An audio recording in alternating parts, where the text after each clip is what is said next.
हम समाज के भले के लिए निकले, कोई कुछ भी कहे, कहने दीजिए। विशंबर लाल जी, हम लोग वानप्रस्थ बना रहे हैं, अब हमारा भाव क्या है ये तो श्री जी जाने या हम जाने। सच्चे हृदय से हमारे मन में यही भाव है कि लोगों को वृंदावन वास मिले, लोग भगवान के धाम में रहें, भगवान का भजन करें, खूब आनंद लें और उनका जीवन सुधर जाए, लोक परलोक संवर जाए। कि लोग जाने क्या क्या चर्चाएं करते हैं। पंकज जी, अभी 4 दिन पहले ही हम तो भोपाल में थे, यहाँ कोई सज्जन आए, वो कह रहे थे हमने सुना है 4000 कमरे बुक हो गए। क्या कह रहे थे? हमने सुना है 4000 कमरे बुक हो गए। 4000 किसने कहा? बोले चर्चा हो रही है। माने लोग जो है उन्हें लगता है कि पता नहीं क्या कर रहे हैं, कहां से कर रहे हैं, जबकि जो कुछ भी होता है सब लिखित में है कि नहीं, कंप्यूटरों में सारा रिकॉर्ड है कि नहीं।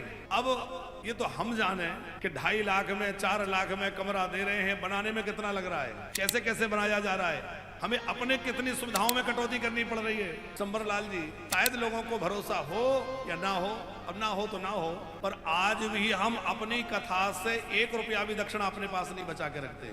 जो आता है वो सब, चाहे आप यहाँ चढ़ाकर भी जाएं 150, 200, 500, वो भी हम गिनवा करके सब और सब सेवाओं के उसमें भेज देते। आप हमारे कभी बैंक अकाउंट्स को देखिए, सब नील मिलेंगे। और जो कुछ ये आप कहेंगे पर ये सब बन तो रहा आपका ही तो है, अरे हमारा क्या, सब कमरे आप लोगों को समर्पित कर देंगे। ट्रस्ट की व्यवस्था है, इसमें ट्रस्ट बना हुआ है, आगे ट्रस्ट संचालित करेगा। पर हमें ये लगता है कि लोग रह के खूब भगवान का भजन करें, हमारा जीवन सार्थक हो गया, हमें क्या करना है और कौन सा लेके जाएंगे। अच्छा, कई लोग कहते हैं महाराज जी कमरा बन जाएगा, हम तो थोड़े दिन रहेंगे, हमारे मरने के बाद तो आपका ही है। तो हम कभी आज कहते हैं कि भैया तुम्हारे मरने के बाद हम कौन से यहीं बैठे रहेंगे, हमारा कोई रजिस्ट्रेशन है कि हम नहीं जाएंगे, जाएंगे कि नहीं। अरे ये हो सकता है 10-5 साल आगे पीछे। अच्छा, आप एक बात बताइए माता जी, किसी ने कक्ष लिया, 20 वर्षों तक उस व्यक्ति के पास कमरा रहा, तो 20 वर्षों में बिल्डिंग की क्या हालत रह जाएगी। वृंदावन जैसी जगह में जहाँ 2 साल बाद दीवारें झड़ने लगती हैं, साल भर बाद पेंट झड़ने लगता है, 20 साल में बिल्डिंग की क्या स्थिति रह जाएगी और 20 साल में हमारी क्या स्थिति रह जाएगी। अब यदि उसको सुविधाओं से ही जोड़े, तो मैं एक उदाहरण आपको दूं।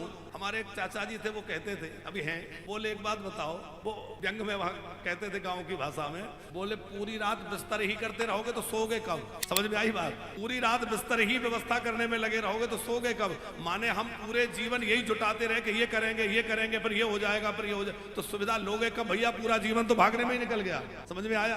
तो बस ये है कि खूब आनंद मिले। अच्छा, एक निवेदन और है, इतना बढ़िया पुरुषोत्तम महीना चल रहा है, हम भी प्रमादी हैं, लेट हो जाते हैं आने में, पर आप सब वानप्रस्थी जो हैं, सबसे निवेदन है कि पुरुषोत्तम अर्चन में सब लोग बैठिए। देखो, वानप्रस्थ में रहने का आनंद कब आएगा? जब हम लोग मिलके साधना करें, मिलके कीर्तन करें, मिलके आरती करें। तो सवेरे ठीक 8:30 बजे भगवान का सहस्त्रार्चन प्रारंभ होता है, पूजन। कल से और हम लोग समय का ध्यान रखेंगे और व्यवस्थाएं और बढ़िया करेंगे। तो जितने वानप्रस्थी हैं, सब वानप्रस्थी भी और सब कथा यजमान भी, सब लोग बैठिए। 1-1.25 घंटे का पूजन होगा, उसमें सब लोग बैठ जाएंगे। कथा आज जैसे 10:30 प्रारंभ हुई, तो 10:30 ही कथा का समय रखा जाए, उधर भले 1:30 बज जाए। तो हम लोग 8:30 बजे बैठे, सभी हमारे वानप्रस्थी बैठे, सभी यजमानगण बैठे। आप लोग ये सोचते हैं तो यजमान की पूजा, यजमान की थोड़ी, ये तो पूजा तो भगवान की हो रही है। सब लोग मिलके करिए, आनंद लीजिए। तो सब लोग अपने अपने पास थोड़ा थोड़ा तुलसी रख लीजिए, थोड़ा तिल रख लीजिए, और सब लोग जो नीचे बैठ सकते हैं ईमानदारी से वो नीचे ही बैठे। जिनको वास्तव में परेशानी है वो कुर्सी पर बैठे, ठीक है कि नहीं। जो नीचे बैठ सकते हैं वो बिल्कुल ईमानदारी से नीचे बैठ जाएं, आनंद से भगवान का अर्चन करें, और अर्चन करने के बाद भगवान की आरती करें, शाम को दीपदान करें। तो हम लोग यहाँ रह रहे हैं, उसका पूरा लाभ मिले।